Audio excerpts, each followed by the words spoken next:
Hello friends, welcome to my YouTube channel में आप सभी का स्वागत है। देखिए 1.2 का दूसरा सवाल हमने खत्म कर दिया था। आज हम बताएंगे प्रश्नावली 1.2 का तीसरा सवाल आज हम खत्म करेंगे और आगे वाला भी हम सवाल बताएंगे। तो प्रश्नावली 1.2 का तीसरा सवाल क्या कहता है, देखिए अभाज्य गुणनखंड विधि द्वारा निम्नलिखित पूर्णांकों के एचसीएफ और एलसीएम ज्ञात कीजिए। तो दोस्तों हमने इसके पीछे वाली वीडियो में एचसीएफ और एलसीएम ज्ञात करना बताया था आप लोगों को, और इस वीडियो में वैसा ही है, सिर्फ इसमें 3 टॉपिक दिया है। तो इसे कैसे करेंगे आप लोग देखिए। तो देखिए दोस्तों, इसमें हल हमने लिख दिया है। देखिए अगर 2 का मतलब ये 12 है, 12 का अगर हम लसा लेंगे तो 12 का देखिए 2 का स्क्वायर मतलब 2 दूनी 4 और 4 क्या हो जाएगा 12। तो 2 गुणे 3 मतलब 2 का स्क्वायर गुणे 3 हो गया दोस्तों। 15 का देखिए 15 के क्या होगा, 3 × 5 = 15 होता है, तो 3 गुणे 5 हो जाएगा। और 21 का हो जाएगा दोस्तों हमारा, 21 का हो जाएगा 7 गुणे 3 मतलब 3 गुणे 7। तो देखिए इतना हमारा हो जाएगा। अब देखिए हमें एचसीएफ ज्ञात करना था, तो एचसीएफ यहाँ पे हम लिखेंगे, देखिए यहाँ पे लिखेंगे एचसीएफ लिख लेंगे, इंकोस्ट बना लेंगे किसका, इतने का 12 15 और कितना है 21, 12 15 और 21 का एचसीएफ हो जाएगा। इसमें देखिए एचसीएफ निकालने के लिए ट्रिक हमने बताया था, जो कॉमन होगा। देखिए इसमें 3 है, इसमें देखिए इसमें भी 3 है, इसमें भी 3 है, तो मतलब ये 3 कॉमन है, यहाँ पे हमारा 3 हो जाएगा आंसर। समझ गए। अब अगले वाले में देखिए, अब निकालना क्या था हमें, एलसीएम। तो जैसे यहाँ पे लिखे हैं तो ऐसे ही लिखेंगे, 12 15 और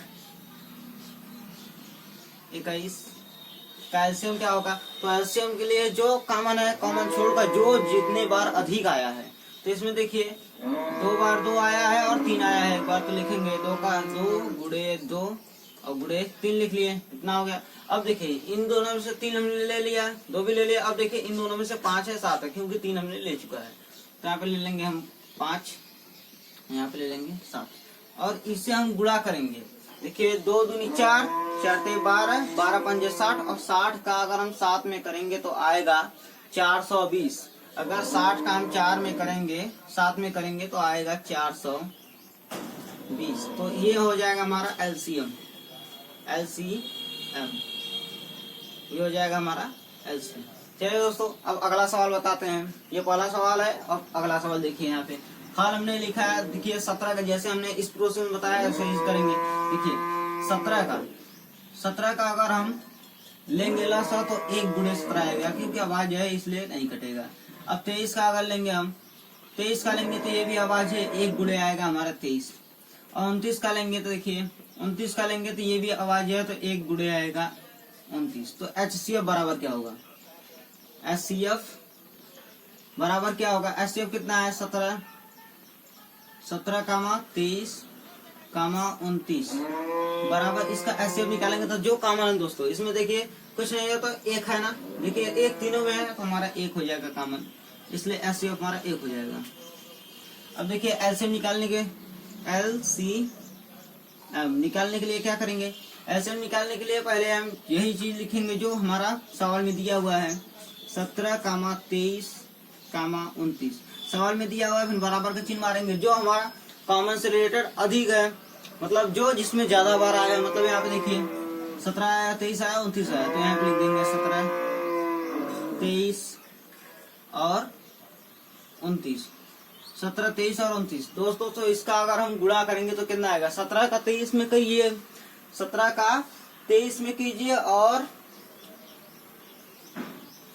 23 का 29 में कीजिए, 17 का 23 और उसका 29 में, तो हमारा कुल मिलाकर आएगा 11,339 आएगा हमारा दोस्तों, 11,339 हमारा एलसीएम आएगा।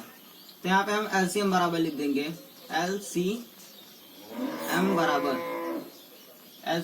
हमारा यही हो जाएगा 11,339 हमारा आ जाएगा दोस्तों। स्क्रीनशॉट ले लीजिए, हमें अगला बनाते हैं। दूसरा देखिए दोस्तों, दूसरा सेम उसी प्रोसेस, मतलब ये तीसरा है, सेम उसी प्रोसेस है जिसने हमने अगले 2 में बताया। तो इसका क्या करेंगे, देखिए अगर हम 8 का लसा लेंगे, 8 का लसा लेंगे तो 2 दूनी 4, 4 दूनी के 8, मतलब 2 घाते 3 आएगा हमारा, 2 घाते 3। अब 9 का लेंगे दोस्तों, अगर 9 का एलसीएम लेंगे तो कितना आएगा, 3 गुणे 3, 3 त्रिका 9, मतलब 3 गुणे 3 घाते 2। अब देखिए दोस्तों, अगर 25 का हम लेंगे, 25 का लेंगे, सॉरी यहाँ पे 29 हो गया, 25 का लेंगे तो 5 × 25 आप लोग जानते हो, तो 5 का स्क्वायर, 5 का स्क्वायर। तो हमने क्या बताया था, एचसीएफ निकालने की ट्रिक देखिए, एचसीएफ, एचसीएफ क्या हो जाएगा हमारा, 8 हो जाएगा, यहाँ पे हो जाएगा 9, यहाँ पे हो जाएगा 25। फिर इसके बराबर कहेंगे दोस्तों, तो जो बोला था ना, जो कॉमन होगा उसी को हम एचसीएफ मानेंगे। देखिए इसमें क्या कॉमन है, देखिए इसमें 2 है, इसमें 3 है, इसमें 5, मतलब कोई कॉमन नहीं है। तो अगर कुछ ना हो तो हमारा 1 होता है, क्योंकि यहाँ पे शून्य नहीं होता, हमारा 1 होता है। मतलब अगर इसे भी तोड़ेंगे तो 1 गुणे फिर 2 घाते 3 होगा, ये भी करेंगे तो 1 गुणे 3 घाते 2 होगा, इसे भी करेंगे तो 1 घाते 5 होगा, 1 गुणे 5 घाते 2 होगा। तो मतलब हमारा एचसीएफ हो जाएगा 1। अब देखिए एलसीएम के लिए हमारा होगा, एलसीएम बराबर हो जाएगा 8, 9 और 25। एलसीएम अगर हम निकालेंगे, देखिए 2 घाते 3 सबसे अधिक बार है, और 3 घाते 2 सबसे अधिक बार है, 5 घाते 2 सबसे अधिक बार है। तो इसका हम एक क्रम लगा लेते हैं, कितना, 2 घाते 3 बार है, मतलब 2 है हमारा 3 बार, 2 हमारा 3 बार। और देखिए 3 हमारा है 2 बार, 5 हमारा है 2 बार। अब देखिए अगर हम इसे गुणा करेंगे, बोला है गुणा करने पर, तो गुणा करेंगे क्या, 2 दूनी 4, 4 दूनी 8, 8 त्रिक 24, और 24 तिया कितना होगा, फिर इसे अगर 24 तिया जितना होगा, फिर इसे 5 में का इसमें करेंगे तो हमारा कुल मिलाकर आ जाएगा 1800। तो 1800 आएगा दोस्तों, तो हो जाएगा हमारा एलसीएम बराबर 1800। तो हमारा एलसीएम भी हमारा मिल जाएगा 1800। दोस्तों चैनल को लाइक, सब्सक्राइब, शेयर करते चलिए, आगे वाला हम प्रश्न बताते हैं। चलिए देखिए दोस्तों, प्रश्न नंबर हमारा 4 क्या कहता है, प्रश्न नंबर 4 कहता है एचसीएफ 306,657 बराबर 9 दिया है। मतलब हमारा इसका एचसीएफ दिया है 9, और एलसीएम, इसका एलसीएम हमारा प्राप्त करना है। तो हमारा एलसीएम कितना होगा, यहाँ पे देखिए कुछ नहीं दिया है, तो हमें इसी एलसीएम को निकालना है। लिखा है ज्ञात करना है, तो ज्ञात क्या करना है, हमें एचसीएफ दिया है, एलसीएम ज्ञात करना है। तो एलसीएम दिया है तो पहले हम एक बार लिख लेते हैं। देखिए एचसीएफ कितना है यहाँ पे, 306,657 बराबर 9 है। और एलसीएम हमारा क्या है, एलसीएम बराबर, एलसीएम हमारा 306,657। दोस्तों आगे देखते हैं, इतना हो गया हमारा, एचसीएफ दिया है और एलसीएम हमें क्या करना है। तो हम जानते हैं ना, अगले वीडियो में हमने बताया था कि दो संख्याओं का गुणनफल एचसीएफ गुणे एलसीएम होता है। तो यहाँ पे हम लिखेंगे क्या, देखिए लिखेंगे हम जानते हैं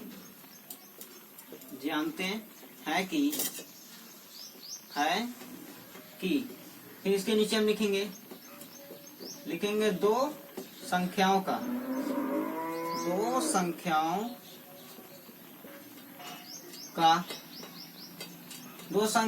गुणनफल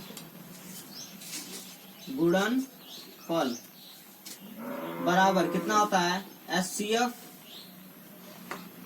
गुणे एलसीएम, एचसीएफ गुणे एलसीएम। तो दो संख्याओं का गुणनफल, मतलब पहली संख्या ये हमारा, मतलब यहाँ पे देखिए पहली संख्या हमारा ये है, दूसरी संख्या ये है, तो एलसीएम भी हमारा दिया हुआ है, मतलब एचसीएफ दिया है, एलसीएम ज्ञात करना। तो पहली संख्या दूसरी संख्या का गुणनफल यहाँ पे हो जाएगा।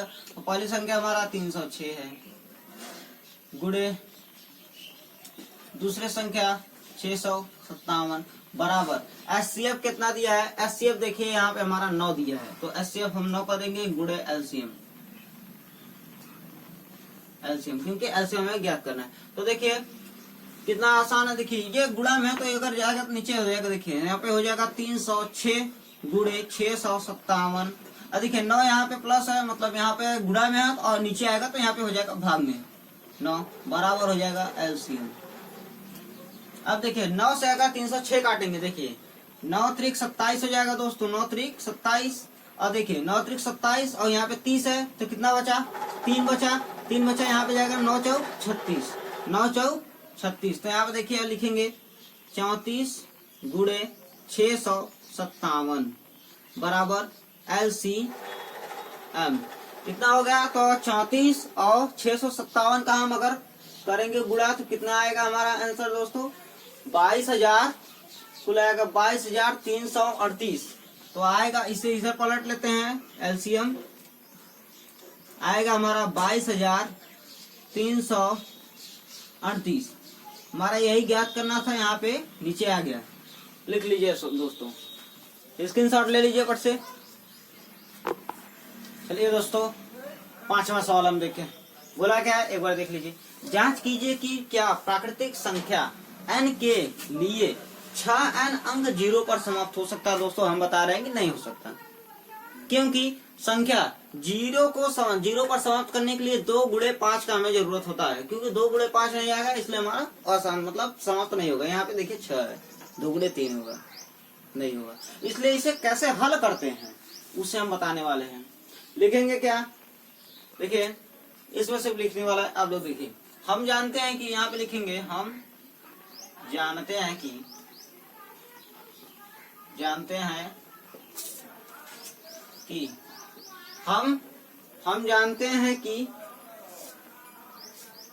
हम जानते हैं कि संख्या 0 पर समाप्त होने वाली, हम जानते हैं कि संख्या 0 पर समाप्त होने वाली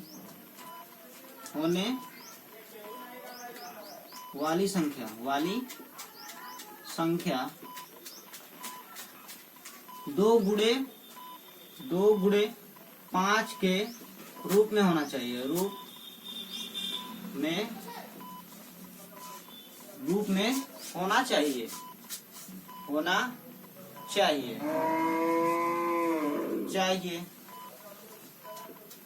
चाहिए। तो दोस्तों इसी से आप लोग को पता चल गया। और संख्या दिया कितना है, प्राकृतिक संख्या n के लिए 6n अंक 0 पर समाप्त हो सकता है। तो क्या बोला है, अब हम लिखते हैं, अब लिखेंगे क्या दोस्तों, अब लिखने के लिए बोलेंगे 6n, लिखेंगे 6 घाते n बराबर, देखिए 6 को हम तोड़ेंगे तो कितना आएगा, 2 गुणे 3 के रूप में टूटेगा और यहाँ पे हो जाएगा n। तो दोस्तों फिर यही हम लिखेंगे जैसे यहाँ पे हम जानते हैं कि संख्या 0 पर समाप्त होने वाली संख्या कितने में होता है। तो यहाँ पे हम लिखेंगे संख्या के गुणनफल में, लिखेंगे यहाँ पे संख्या के गुणनफल में 2 तो आया है, परंतु लिखेंगे परंतु 5 नहीं, परंतु 5 नहीं आया है, लिखेंगे परंतु 5 नहीं आया है, परंतु 5 नहीं आया है। किसी भी प्राकृतिक संख्या के लिए लिखेंगे, किसी भी, यहाँ पे लिखेंगे किसी भी प्राकृतिक संख्या के लिए 2 घाते 5 अति आवश्यक है। मतलब 2 घाते 5 0 पर समाप्त करने के लिए चाहिए, 2 घाते 5 अंक 0 पर समाप्त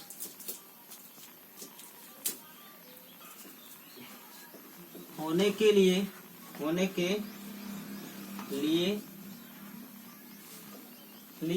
चाहिए। चाहिए, इतना जानेंगे। अब फिर लिखेंगे लास्ट में, अब इसका मान क्या होगा, लिखेंगे अतः 6 घाते n, लिखेंगे n के लिए 6 घाते n, लिखेंगे n के लिए 6 घाते n अंक 0 पर समाप्त नहीं हो सकता, नहीं हो सकता है। चलिए दोस्तों, अगला प्रश्न हम बताते हैं, इसे जल्दी से स्क्रीनशॉट ले लीजिए। चलते हैं दूसरा, मतलब यहाँ पे देखिए, छठवां देखिए, प्रश्न नंबर 6 हमारा क्या कहता है, व्याख्या कीजिए कि इतना और इतना भाज्य संख्या क्यों है। इतना और इतना भाज्य संख्या क्यों है। आप देखिए 13 गुणे 11 गुणे मतलब 7 गुणे 11 गुणे 13 प्लस 13, मतलब यहाँ देखिए बीच में प्लस आ गया, और 7 6 5 4 3 2 1 और 5 की जगह यहाँ देखिए प्लस है, और यहाँ पे प्लस। चलिए आगे देखते हैं। अब हम इसे हल कैसे करेंगे, तो पहले यहाँ पे दो चीज दिया हुआ है, एक ये दिया है एक ये, तो हम पहले एक को लेते हैं। पहले एक को लेंगे तो क्या हो जाएगा हमारा, पहली संख्या मतलब पहला लेंगे तो हमारा हो जाएगा यहाँ पे 7 गुणे 11 गुणे 13 प्लस 13। दोस्तों यहाँ पे देखिए ये 13 प्लस में है और ये 13 गुणा में है, तो यहाँ पे हमारा कॉमन हो जाएगा, तो यहाँ पे कॉमन होगा हमारा 13 हो गया। हम यहाँ पे देखिए 7 गुणे 11, ये देखिए कॉमन हो जाएगा, तो हमारे यहाँ पे बचेगा प्लस का 1। अब देखिए ये 13 से मतलब कॉमन है, इसलिए यहाँ से ये 13 से विभाज्य है, तो यहाँ पे हम लिखेंगे, इसलिए संख्या के गुणनफल में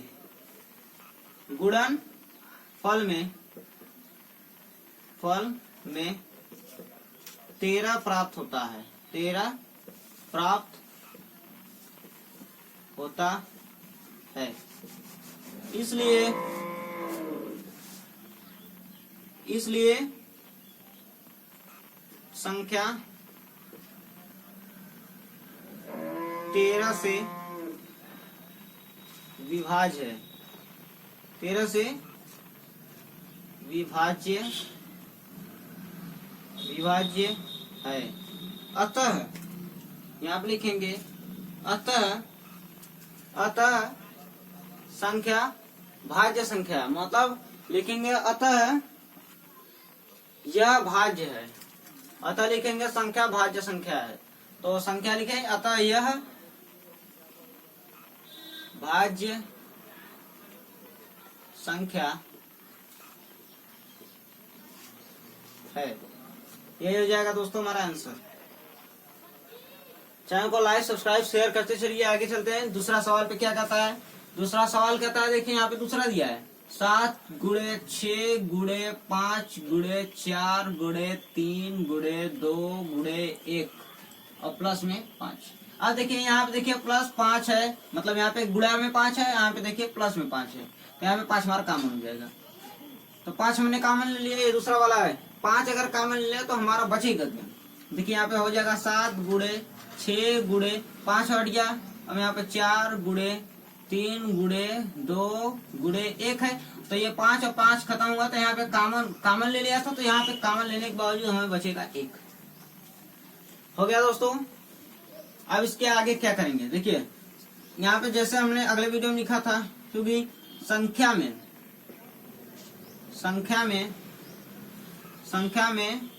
लिखा गया था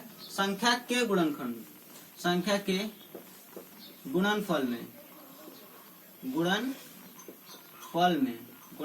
में 5 प्राप्त होता है, 5 प्राप्त होता है। इसलिए संख्या 5 से विभाज्य है।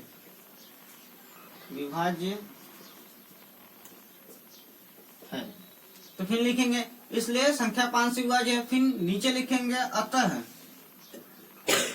इसमें पूछा क्या था, संख्या भाज्य है या नहीं, क्यों है, भाज्य क्यों है, तो इतना हमारा ये जो हमारा टॉपिक था ये हो गया, और फिर लास्ट में लिख लेंगे भाज्य, तो इतना हो गया। फिर लिखेंगे अगर 5 से विभाजित तो लिखेंगे अतः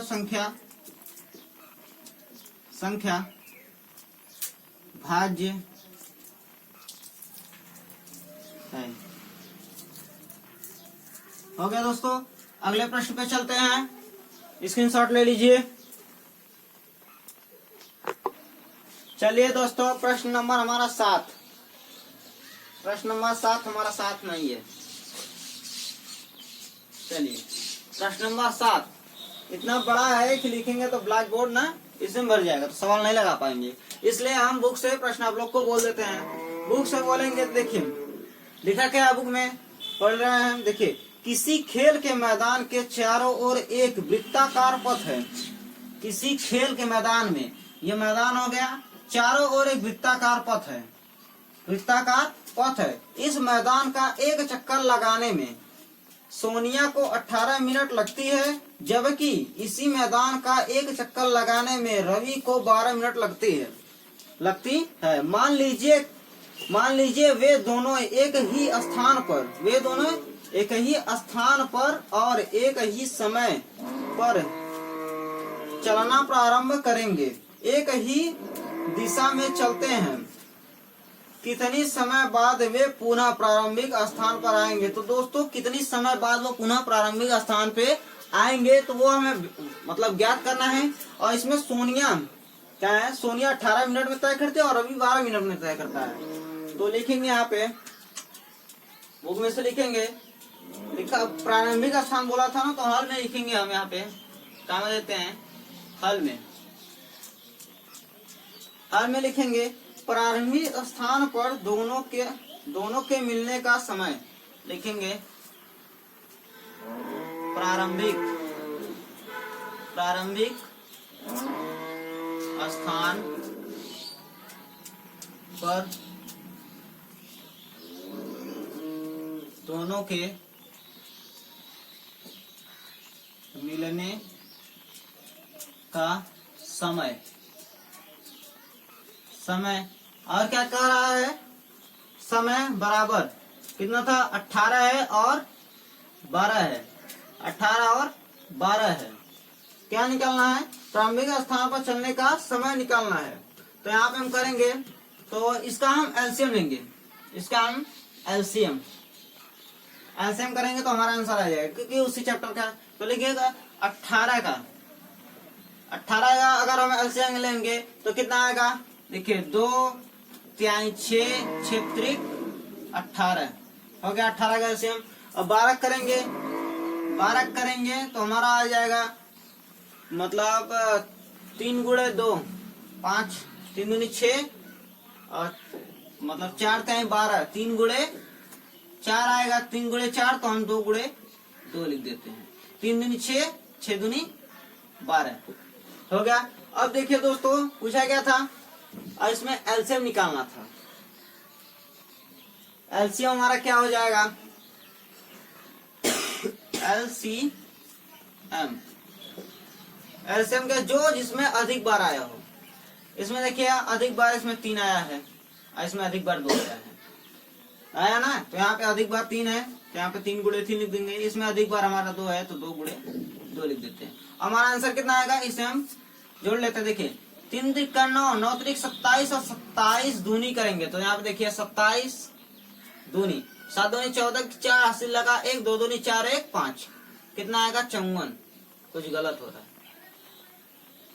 54 नहीं है, मिनट निकालना था ना। ओ कहाँ गड़बड़ा,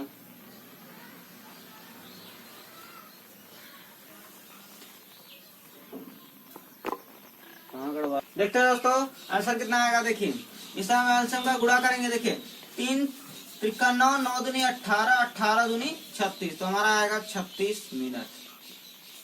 36 मिनट हमारा हो जाएगा राइट आंसर। ये सोनिया और रवि दोनों तय करेंगे, 36 मिनट में हमारा प्रारंभिक स्थान पर मिल जाएंगे। चलते हैं अगला प्रश्न देखते हैं दोस्तों। अब अगले वीडियो में हम 1.3 बताएंगे, जिसमें सिद्ध करने के लिए है कड़ी में 2 कड़ी में 3 जितना भी हमें हो पूरा सिद्ध करवा देंगे। और दोस्तों अगर वीडियो अच्छी लगे तो लाइक सब्सक्राइब शेयर करिए, और जो समझ में नहीं आया तो कमेंट कीजिए, और हम उन दोनों का सबको मिला करके हम एक वीडियो और बना देंगे आप लोग के लिए, जो आप लोग का डाउट होगा। चलते हैं आगे वीडियो में 1 2 3 चल रहे हैं।